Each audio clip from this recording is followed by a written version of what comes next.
Assalamualaikum warahmatullahi wabarakatuh. Mari kita lanjutkan untuk pembahasan kitab Fathul Qorib beserta sarannya. Mudah-mudahan bermanfaat.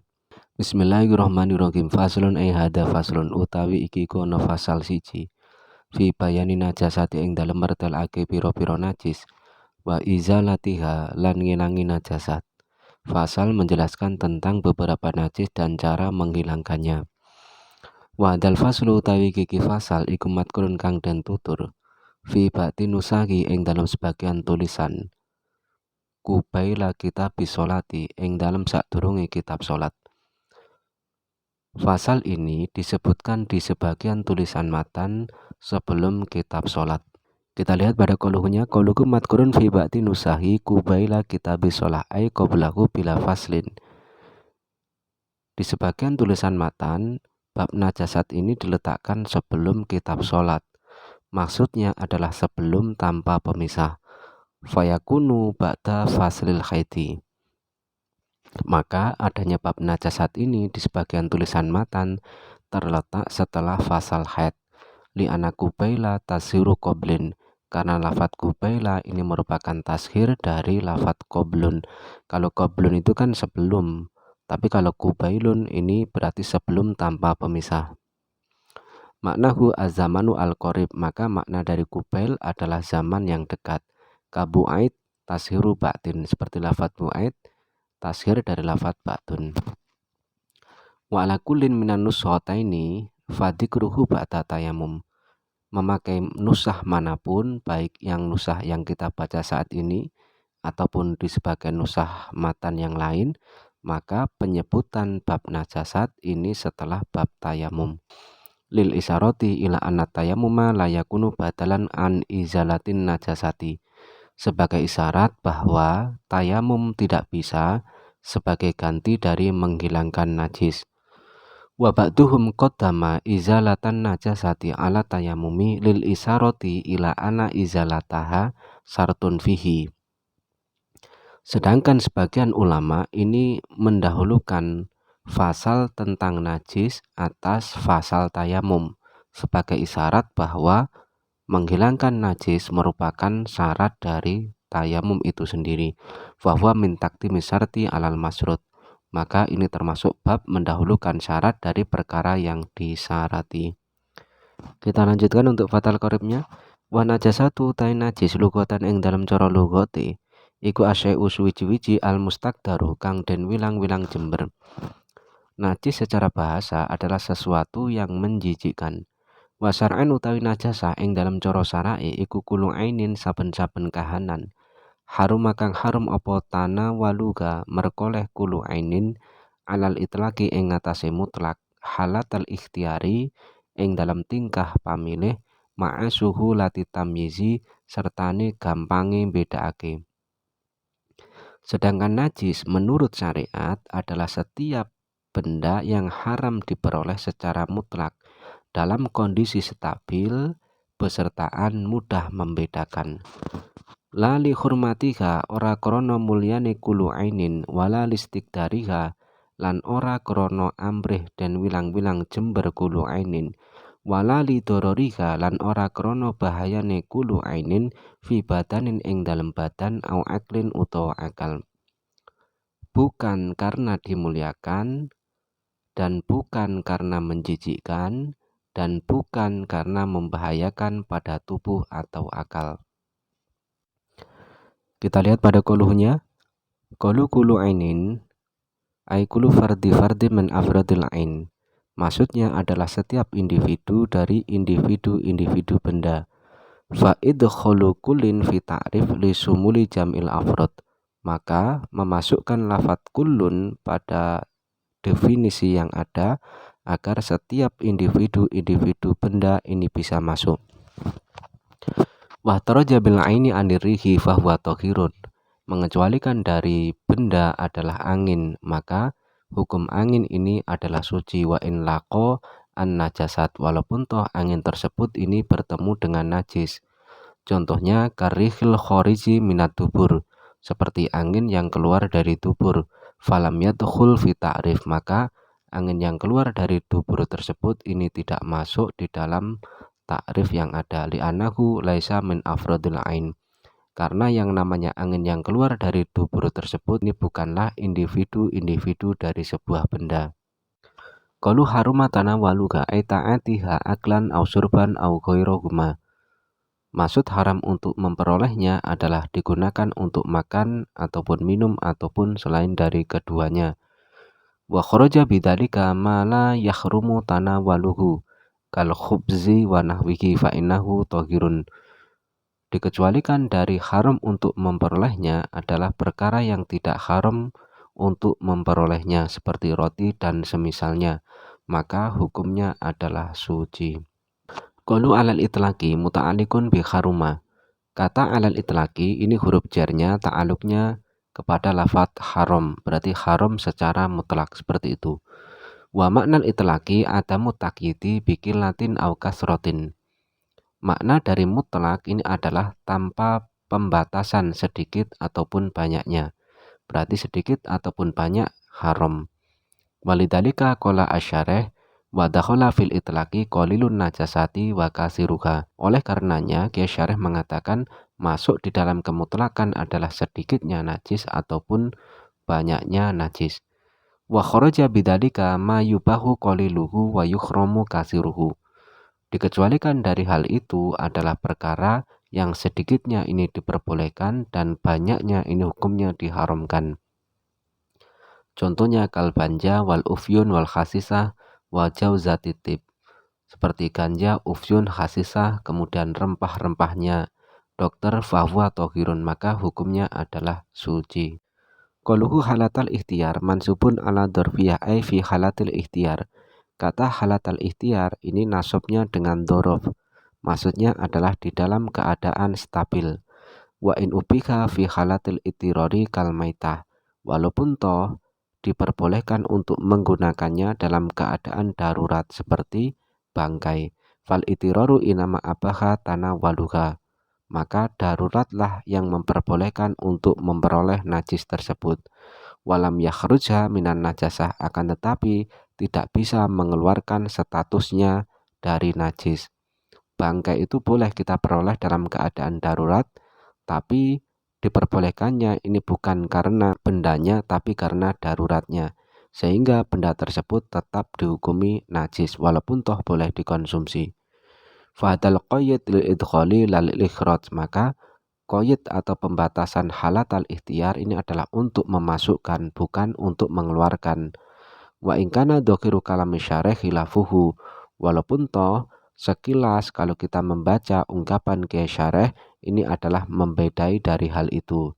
Artinya kalau sekilas qayyid yang diberikan oleh Kiai Musyarraf yakni halatal ikhtiyar ini lil ikhraj bukan lil idkhal, bukan untuk memasukkan tetapi mengeluarkan, seperti itu.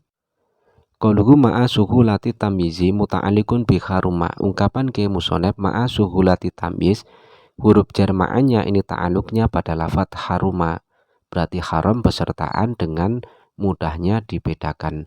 Faidhulu fin najasati tutul fakihati wal jubni wa nahwihima.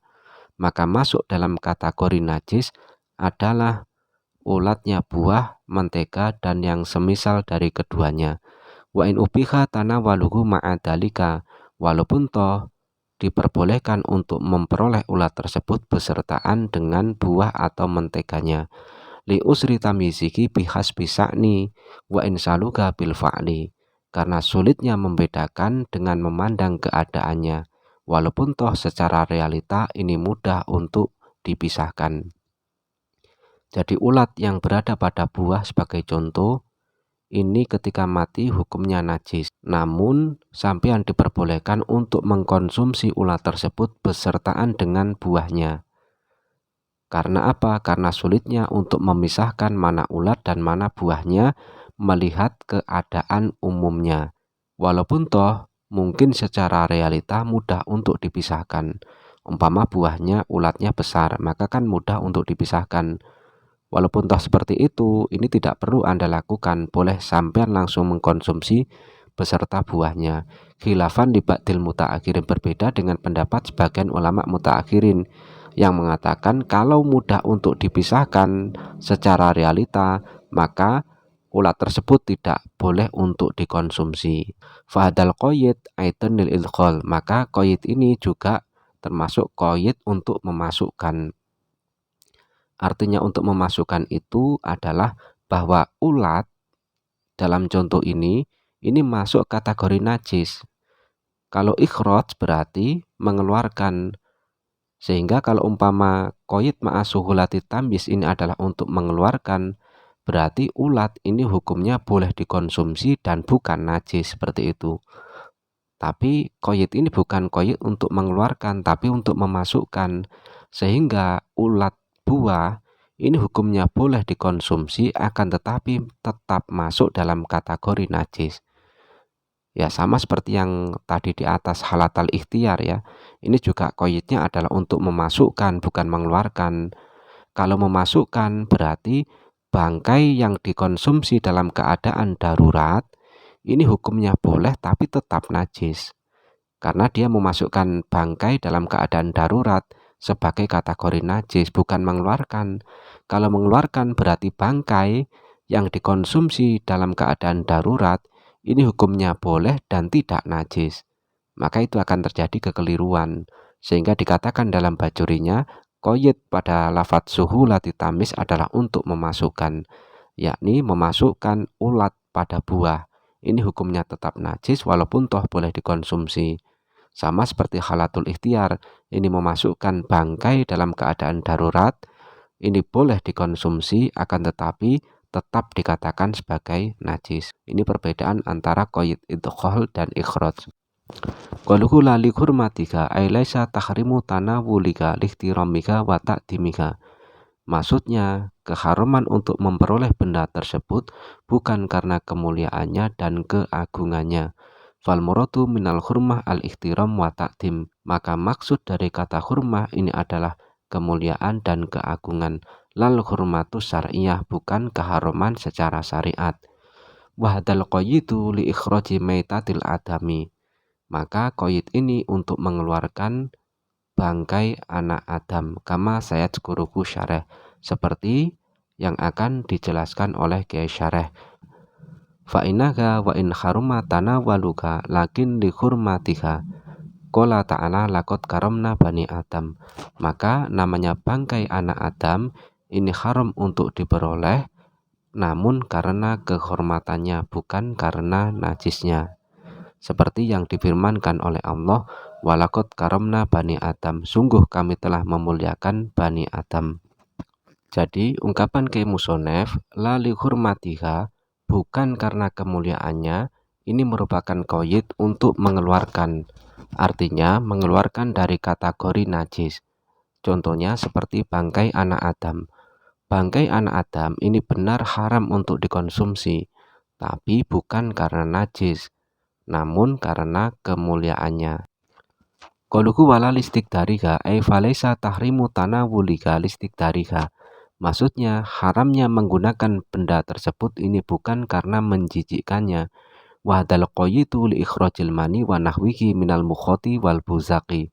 Dan qayyid ini adalah untuk mengeluarkan sperma dan semisalnya dari air ingus dan air ludah. Kama sayadzkuruhu, seperti yang nanti akan diungkapkan oleh Kiai Musonef. Fa innahu wa in haruma tanawuluku lakin listikdarihi falaisa binajasin. Maka walaupun toh haram untuk dikonsumsi, akan tetapi karena menjijikkannya sehingga hukumnya tidak najis.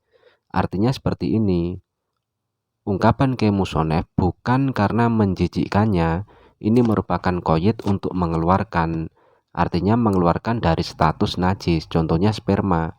Sperma ini dikeluarkan dari status najis walaupun toh haram untuk dikonsumsi.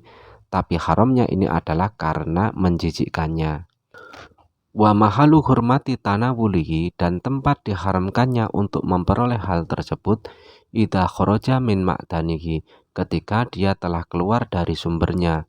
Fa ilam yakhrut al mukhatu min ma'danihi wa huwa al anfu walal buzaku min ma'danihi wa huwa al famu lam yakhrum tanawuluhu. Maka tatkala adanya air ingus ini belum keluar dari sumbernya, sumber air ingus adalah hidung, dan juga air ludah belum keluar dari sumbernya, yakni sumbernya adalah mulut, maka tidak haram untuk memperolehnya. Wa ilam yaksud at-tabaruk, walaupun toh tidak ada tujuan untuk mengambil barokah. Kamu khoti waliyin wa buzokiki fa'inahu yajuzu tanawuluhu tabarukan bi. Seperti air ingus dan air ludahnya para wali, maka diperbolehkan untuk memperolehnya dengan tujuan mencari barokah. Wa malam yastahlik finahwi ma'in wa ila jaza tanawuluhu listihlakihi. Dan selama perkara tersebut ini belum hancur dengan semisal air, kalau sudah hancur maka diperbolehkan untuk memperolehnya. Wa malam yaksud bihi al istildad kariki halilatin wa ila jaza. Dan selama tidak ada tujuan untuk mengambil kenikmatan seperti air ludahnya istri, maka hukumnya diperbolehkan. Dari sini dapat kita fahami bahwa air ludah dan semisalnya hukumnya haram untuk dikonsumsi tatkala satu, dia telah keluar dari sumbernya. Yang kedua, tidak ada tujuan tabaruk. Kalau ada tujuan tabaruk seperti air ludahnya wali, maka hukumnya tidak masalah. Ketika air ludah atau semisalnya tersebut ini belum hancur dengan semisal air. Kalau sudah hancur maka tidak ada masalah. Terus yang terakhir, tidak ada tujuan untuk mencari kenikmatan seperti air ludahnya istri. Maka kalau itu ada tujuan untuk mencari kenikmatan, hukumnya tidak masalah. Qaluhu wala li dororika fi batanin au aklin ay walaysa tahrimuka li ajri dororika fi batanin au aklin. Maksudnya keharamannya bukan karena bahayanya barang tersebut terhadap badan ataupun akal. Wadal qayyitu li ikhrajil khajari wa nabati al-mudrina bil badani awil akli. Maka qayyid ini adalah untuk mengeluarkan batu, kemudian tumbuh-tumbuhan yang membahayakan badan ataupun akal. Kama sayadzkuruhu. Seperti yang nanti akan diungkapkan oleh Kiai Musonef. Fal hajaru watinu wa nabatatu asamiyatu al-mudirratu bil badan tohiratun. Maka batu, kemudian tanah, kemudian tumbuh-tumbuhan beracun yang membahayakan terhadap badan, maka hukumnya adalah suci. Karena qayyidnya ini adalah untuk mengeluarkan dari najis. Walaupun haram untuk dikonsumsi, akan tetapi hukumnya tetap suci. Wakada al-mudiratu bil akli kal ufyuni wa za'faron wal banja wal khasis wa jauzatutib. Begitu pula dihukumi suci, yakni hal-hal yang membahayakan terhadap akal seperti ufyun, za'faron dan semisalnya. Fadhahara mimma qararnahu ana ba'dal quyuti lil idkhali wa ba'daha lil ikhraj. Dari apa yang telah kami sampaikan bahwa qayyid-qayyid yang ada ini ada yang tujuannya adalah untuk memasukkan sebagai najis dan ada sebagian untuk mengeluarkannya sebagai najis. Kita lanjutkan fatal qaribnya wa takhulan kejaba fil itlaqi ing dalam qayyid mutlak. Opo qalilun najasati kidike najis wa kasiruha lan akeh najis. Masuk dalam kategori mutlak adalah sedikitnya najis dan banyaknya najis. Wa kharaja bil ikhtiyari, wa kharaja lan kejaba bil ikhtiyari kelawan tingkah pamilih opo ad-daruratu tingkah darurat. Fa innaha mangko setuhune darurat iku tubihu menangake opo darurat tanawulan najasati ing merkoleh najis. Dikecualikan dengan kata ikhtiar, yakni keadaan stabil adalah keadaan darurat. Maka keadaan darurat ini memperbolehkan untuk memperoleh najis. Qalu wa dakhala fil itlaqi ay wa dakhala fi najasati bisababil itlaqi anitakiti bikilatin au kasratin. Artinya masuk dalam kategori najis dengan sebab dimutlakan dari pengkoyitan sedikit ataupun banyak. Qaluhu qalilun najasati wa kasiruka fayahrumu tanawulu syai'i aliyasiri minan najasati. Maka haram hukumnya memperoleh sesuatu yang sedikit dari najis. Contohnya satu tetes air kencing dan juga yang banyak seperti halnya satu kendi air kencing. Wa hadza la yunafi anna hadzal qayyid lil ikhraji. Dan ini tidak menafikan bahwa qayyid ini adalah untuk mengeluarkan dari najis. Li'anahu kharaja bihi ma la yahrumu ila kasiruhu. Karena qayyid ini mengeluarkan perkara yang tidak haram kecuali banyaknya seperti yang telah disebutkan sebelumnya. Seperti ufyun ataupun banja dan lain sebagainya. Ini hukumnya haram ketika dikonsumsi dalam jumlah yang banyak. Qalu wa kharaja bil ikhtiyari ad-daruratu ay kharajatid daruratu anit tahrim. Maksudnya darurat ini dikeluarkan dari keharaman kama huwa soreh. Artinya darurat ini hanya dikeluarkan dari hukum keharamannya saja, bukan dari hukum kenajisannya. Kalau masalah najisnya ini tetap seperti bangkai. Bangkai ini boleh dikonsumsi tatkala dalam keadaan darurat, akan tetapi bangkai tersebut masih disestatusi najis.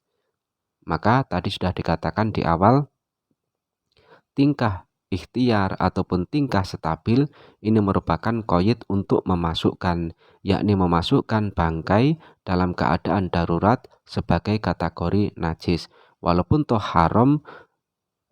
halal dikonsumsi, tapi halalnya ini karena darurat, dan darurat ini dikeluarkan dari keharaman, bukan dari status najisnya.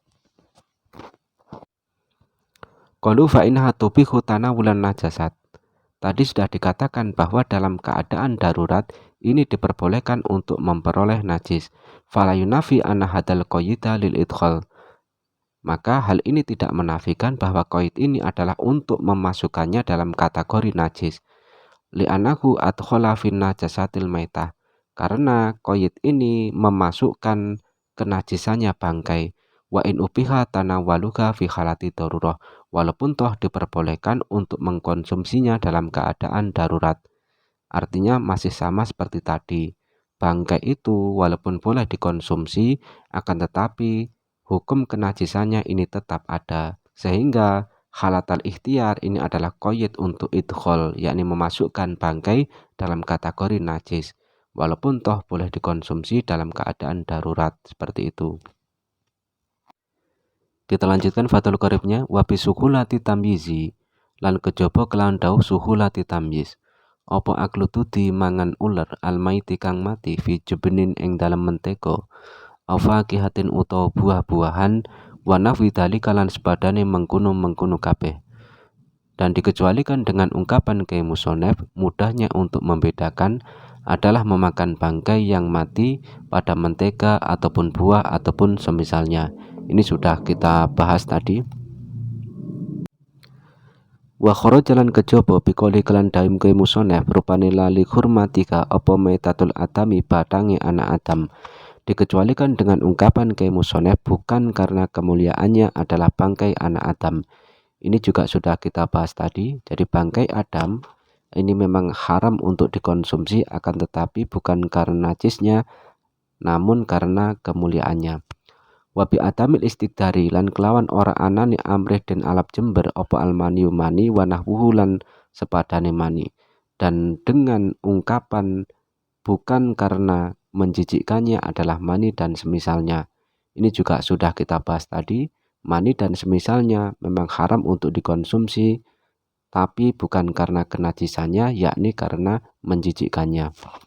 Wabinafyi doror lan kelawan nafe'ake doror apa al hajaru watu wa nabatu lan jajukulan al mudiru kang bahayaake bibatanin klan batan au aklin utawa akal.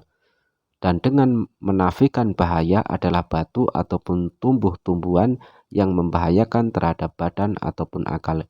Ini juga masih sama.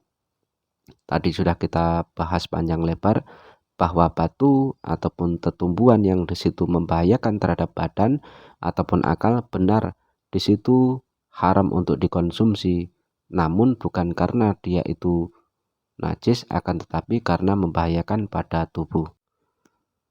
Sumadakaro al-musonifu dobiton lin najasil khorid wallahu alam bisawab. Kita lanjutkan pada pertemuan selanjutnya. Terima kasih. Saya akhiri. Wassalamualaikum warahmatullahi wabarakatuh.